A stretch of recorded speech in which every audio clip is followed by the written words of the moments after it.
This is a question. I'm sorry if this is coming off as so much of a statement, but I would just like to preface this question.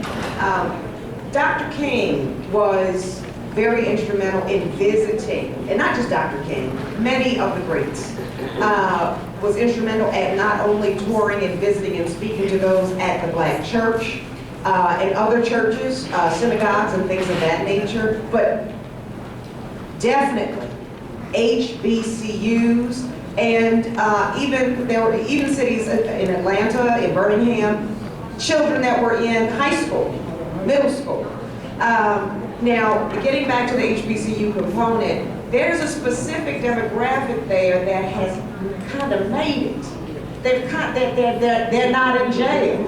They're in an institution, but they're in an institution for higher learning. They're thirsty for this kind of knowledge. So my question is, how could, say, Lincoln University of Pennsylvania suggest a panel such as this to travel to these types of populations where they still have a connect to the generation that we are very concerned about? Just ask. I'll come. And thank you for saying that about the websites. rapcampaign.com. RAPP campaign.com.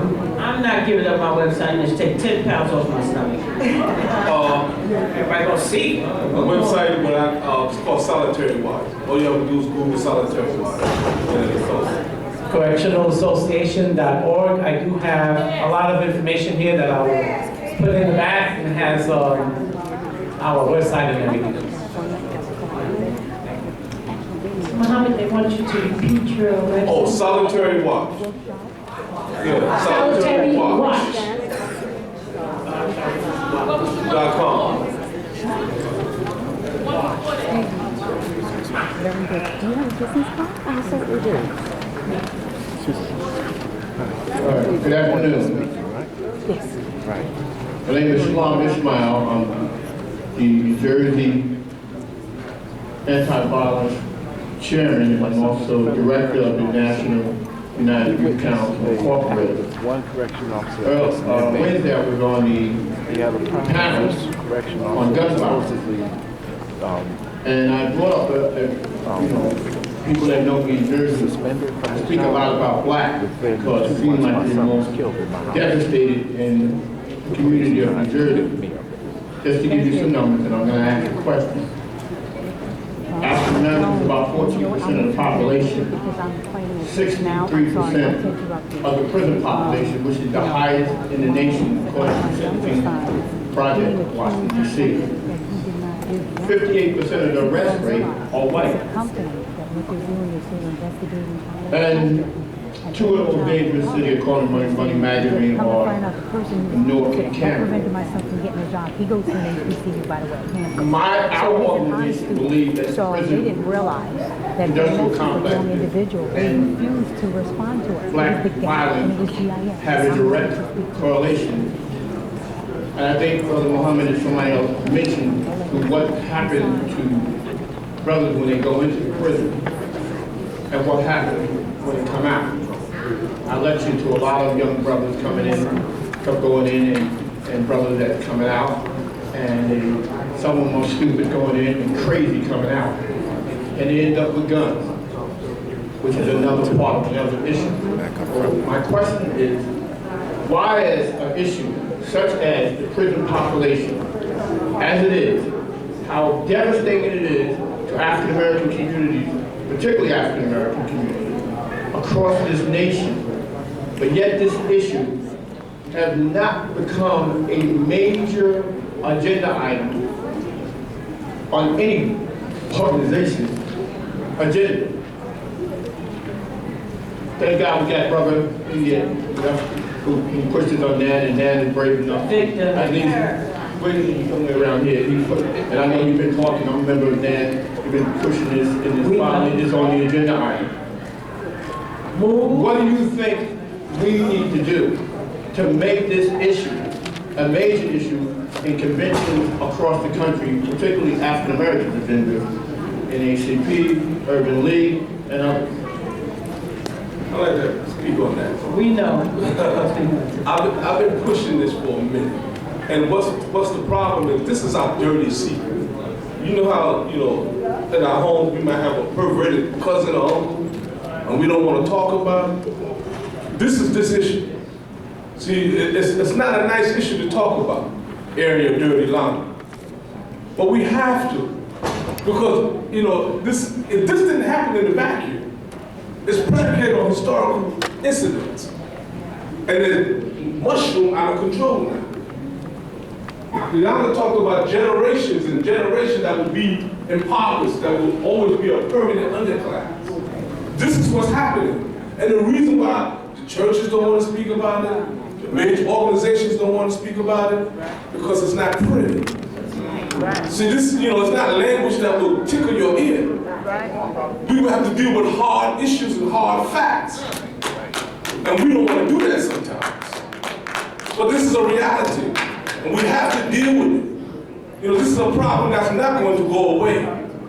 And if we keep putting our head in the sand. See, Brother Eddie talked about redemption. We act like our youth or our elders or any of us that go to prison aren't redeemable. We're castaways. And if we believe that, then we should have this conversation on this panel. Because people do change. Transformation is real. And we have to recognize that. Oh, we ain't gonna get everybody, but guess what? We're gonna get enough of us that those that want to stand on the side, they're gonna get with it. That's the real deal, people. Because this affects us, our communities. We can't continue to allow our communities to be slaughtered in this way. And every time we turn around, a young man is shooting an elder, robbing an elder. Our elderly are afraid of our youth. And it's in our homes, so we have to really take some, I sit with Bob Law, great historian and Black Radio Talk man. He said, you know what we have to do? We have to go into our family homes with love. Love, the language of love has been lost. So this is what we have to do. We have to intervene and do some major surgery in our homes. You don't want nobody to come to your home. I know family is family, that's private. But we family. Yeah, we family. So we have to deal with family. And this is our problem to deal with. We have to force our churches, all our religious institutions, to tackle this subject matter. We can't continue to hide. It's something that we don't want to deal with, but hey, listen, we have to deal with it because it's not going to get any better. That's right. Okay, I was around in the beginning of the stop and movement that became movement against stop and frisk in New York City when Cop Watch started. And a lot of people were saying, well, if those kids weren't doing anything wrong, the cops wouldn't be stopping them, right? But it was obvious it became, after everyone raised their voice, it was clear. It wasn't anything that the young people were doing that was needed except for being Black. And we have to be clear on that about the prison system. It's not because of what people do. It's not because of what people do that they end up in prison. It's because of who they are and what the system wants to do with them. And so it takes away the stigma. The stigma's gone. And I believe that's true, and if we believe that's true, then it doesn't become a shameful secret anymore. It becomes an act that is being committed against the Black community and the Latino community by the government and the masses of white people in this country who support it, and then we got to stop it. And that's what it is. Okay, so we ask that you guys please keep your statements to a just movement question, so that everyone will have a chance to get their questions. Thank you. I'd like to start by saying thank you all for sharing your own personal connections to this issue, putting a face on this issue. I thank you very much. When I just came from another panel on the decriminalization of marijuana, and I was on the fence because I don't think that people should be incarcerated or just trying to make we're just trying to make a couple of bucks, and that's how it works in our community. I'm a freelance writer, and a few years ago, I A few years ago, I did a review on a film called American Violet, and it talks about a town in Texas, Melody, Texas, where they say that 95% of the total population in the U.S. cases are all go to plea bargain. Nobody's addressing the issue of plea bargain. It used to be a time where medical students would have to take the Hippocratic Oath. They no longer have to do that. It's not mandatory anymore. So I think before they get into the penal system, why can't we stop them at the level of when they get arrested? Just as a judge gives instruction to jurors. I was on a jury, and I got myself taken off the jury because they asked me, could I be unbiased? And I said no, because if you're going to send him to jail just for having a certain amount of marijuana, no, I'm not going to do that. And I answered honestly, and they took me off the jury. Okay, my question is, can we just stop it at the level before it gets to the penal system? Before they plea bargain, a lot of times they're not guilty of a crime, but they're forced to plea bargain. Can we do something at that level before they get into the penal system? Thank you. I think, there's no really quick answer to that. But what I'm going to say is something that Terrell has been saying as well, and that's that we've allowed. When I was growing up, I grew up in the Lower East Side. The Lower East Side was the Lower East Side, right? It's Yuppie-ville now, right? But I lived in a community, and since then, my community, the communities that we come from, have been devastated by waves and waves of biological government policy type catastrophes, right? Whether it was the war on drugs, AIDS, crack, what have you. And I no longer live in that. Those communities no longer exist. For us to get to where you're talking about, we have to take back control of that. We have to bring justice on our own to our own communities. Because that's, when I was growing up, the elders, I grew up on 6th Street, at the time I got to 8th Street. My mom knew about it. And that was the police scene we did back then. That no longer exists. So I think it starts there. It starts taking back justice. Right, but going even deeper than that, it goes to, Brother Muhammad, you should just say it out loud. I sometimes shake a little bit when I say it, because I'm still young and I'm still trying to work. But the bottom line is that you can't dissolve any of it. It's not going to go away like the airplane.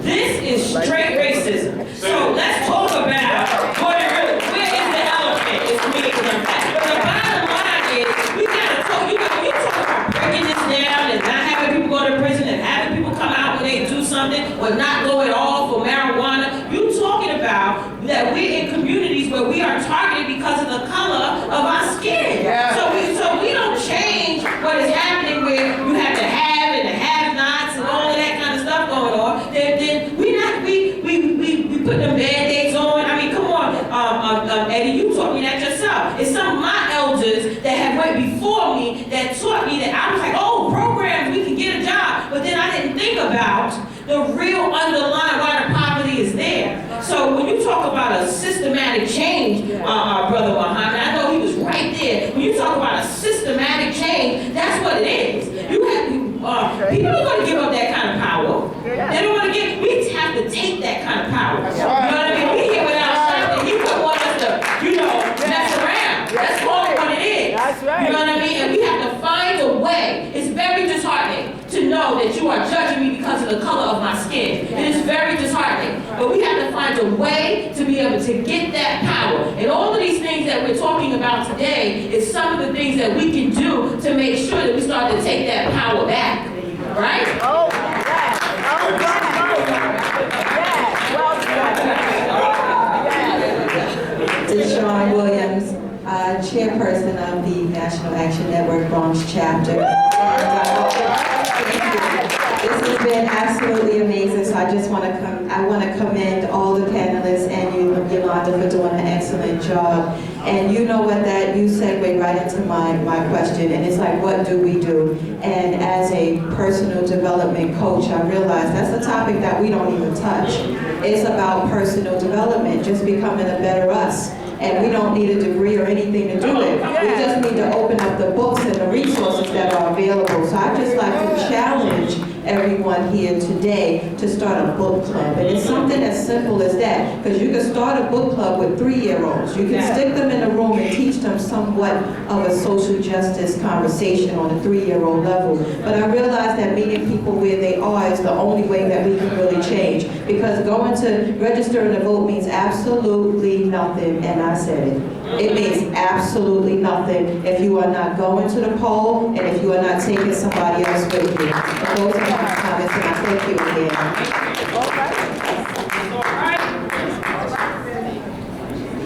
Hi, my name is Kurt Cronenberg. I just want to say I have a cousin of mine who's incarcerated. He's been over a decade now. He's been through all the programs, done everything right.